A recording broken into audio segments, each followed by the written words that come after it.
Yeah, hello, doctor. I have one straight question. So, I'm diagnosed with thyroid and gout both. So, a lot of vegetables and seeds, coming under this too, not to eat.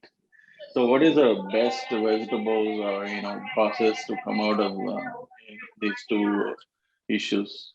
It's the other way around, sir. Just follow the thyroid protocol. Eat all the vegetables that you want to. Absolutely no problem. Eating But diversified vegetables. And vegetables are no problem at all. Eat the right millets and follow the protocol. You will be fine in a matter of 6 months. Okay, the cauliflower or protocol. beans, a lot of It things. doesn't So, matter. See, eating once a while cauliflower doesn't bother your thyroid.